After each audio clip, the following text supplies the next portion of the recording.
नमस्कार बंधुरा आशा करी तुम्हारा सबाई भालो आछो। पापिया लाइफस्टाइल चैनल सकल बंधुदेर स्वागत जानाई। तो देखते पाচ্ছো बाबा जगन्नाथेर मंदिर।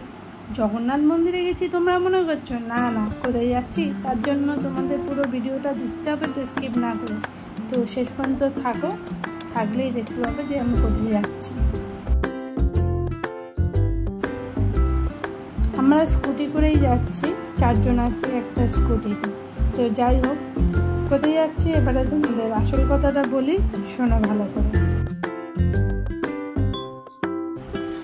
আজ যাচ্ছি আমার বোনের বাড়িতে।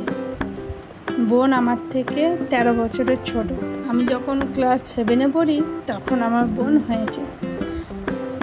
যখন বোন হয়েছে বাড়িতে, বোন যখন আমার কোলে প্রথম হসপিটাল থেকে এনে আমার কোলে দিল, যেন মনে হয় বাবা মা আমাকে একটা খেলার পুতুল দিয়েছে। আর বোন এত সুন্দর দেখতে ছিল, চোখ টুকগুলো টানা টানা, মুখটা গোল আর গোলমলু টাইপের। বোনকে পেয়েই আমি যেন দুনিয়ার সব সুখ পেয়ে গেছিলাম। যেহেতু শহরে আমার জন্ম, তো আমাদের ওখানে বাইরে বেরিয়ে খেলাধুলা বা পাঁচজনের সাথে মেশা এরকম ছিল না পরিবেশটা হলো চার দেওয়ালের মধ্যেই থাকতে হতো। স্কুলে যাওয়ার সময় স্কুলে যাওয়া, স্কুল ছুটি হলে বাড়ি আসা, বাড়িতে এসে বোনকে নিয়ে খেলা করাটাই হচ্ছে একটুখানি আমার জগৎ ছিল। বোনকে খাওয়ানো, ঘুম পাড়ানো, বোনের সাথে খেলা করা, বোনকে নিয়ে দোলনায় বসা, গান করা, এইভাবেই আমার ছোটোবেলাটা কেটে গিয়েছে। খুব সুন্দর স্মৃতি, তার জন্যই তো আমাদের সবাইকে বলছি। একটু একটু হয়তো তোমরা বুঝতে পেরেছো, আন্দাজ করেছো কেন আজকে আমি আমার বোনের কথা বলছি। আজকে আমি যাচ্ছি আমার বোনের বাড়ি। আজকে মনটাও খুব ভালো আছে। তো তোমাদের সঙ্গে কথা বলতে বলতে দেখো চলে এসেছি। ওরা থাকে ফ্ল্যাটে। তো বোনের বাড়ি এসে দেখলাম ডান দিকে একটা বিশাল বড় মন্দির। আমি দেখতে পাইনি প্রথমে, ছেলে আমাকে দেখালো যে দেখো কত বড় জগন্নাথ ঠাকুর। তো এখানে জগন্নাথ, বলরাম, সুভদ্রা তিন ভাই বোনেই আছে। আমরাও 3 ভাই বোন, বাপ্পা, পাপিয়া, প্রীতি। আমার বোনের নাম হচ্ছে প্রীতি। তো এখন যাচ্ছি আমার বোনের বাড়িতে। ছেলে আমার পেছনে, আমি সামনে। আর তোমরা তো সবাই জানো ক্যামেরার সামনে আসতে ও ভালোবাসে না, তাও মাঝে মধ্যে যেটুখানি ফাঁক ফোকর পাই ওকে ক্যামেরায় আনার চেষ্টা করি। বোন থাকে 3তলা ফ্ল্যাটের ওপরে। আগে একটা অন্য ফ্ল্যাটে থাকতো, এখন এখানে শিফট করেছে। তো এখানে আমি প্রথম এসেছি, তাই তাড়াতাড়ি করে ঘুরে ফিরে ওর ঘরটরগুলো কেমন গোছানো আছে তাই দেখছি। তো আসার সঙ্গে সঙ্গে ও আমাকে পেস্তা বাদাম দিল, আমি খাচ্ছি। ও খাওয়া দাওয়া সম্পর্কে খুবই সচেতন। আমিও একটু সচেতন, খুব একটু আধটা বাইরের খাবার খাই না, খুব কম খাই, কিন্তু আমার থেকে বেশিও। তা আমি এসে আর তো চুপচাপ না দাঁড়িয়ে থেকে ড্রেসটা চেঞ্জ করে নিয়েছি, নিয়ে বোনের হাতে হাতে রান্নার জন্য পুরো রেডি হয়ে গেছি।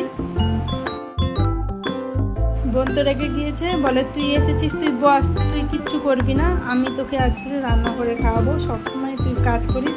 আমি বললাম দূর, তাই হয় নাকি, 2 বোনে মিলে তাড়াতাড়ি করে কাজ সেরে নেবো, নিয়ে দুজনে একটু গল্প করবো। কেননা অনেক দিন পরে বোনের সঙ্গে দেখা হলো আর বোনের বাড়িতে এসেছি।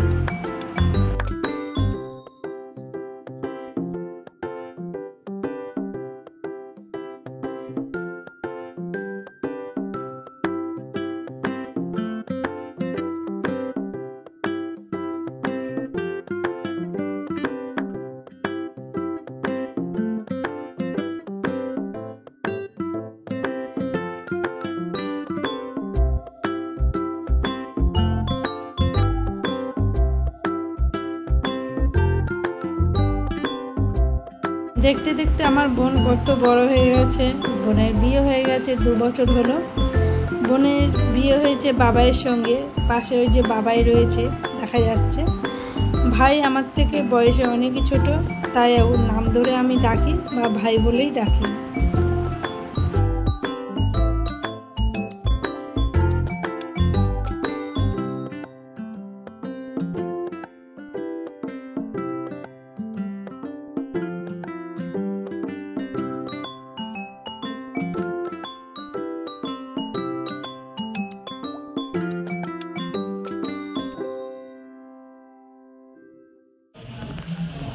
রান্না বান্না সব হয়ে গেছে, এবারে দুপুরে খাওয়া দাওয়া করার, তো দেখা যাক আর কী কী করি।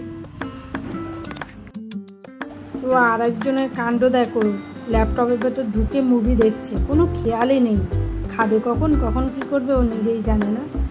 তো দেখো রান্না বান্না হয়ে গেছে, মাছের ঝাল হয়েছে, চচ্চড়ি হয়েছে মাছের মাথা দিয়ে, ডাল চচ্চড়ি মানে ডাল সিদ্ধ করেছি। আমার ডাল সিদ্ধ খুব ভালো লাগে, ডাল চচ্চড়ি ভালো লাগে, ডাল ভালো লাগে, ডাল দিয়ে আলু ভাজা হলে আর লেবু দিয়ে ভাত খেতে খুব ভালো লাগে। তো আমি কী কী খেতে ভালোবাসি তোমাদের বললাম, তোমরা অবশ্যই বন্ধুরা জানাবে তোমরা কী কী খেতে ভালোবাসো। যাই হোক, দুপুরে খাওয়া দাওয়াটা হয়ে গেল, সবাই মিলে খেতে বসেছি একসঙ্গে।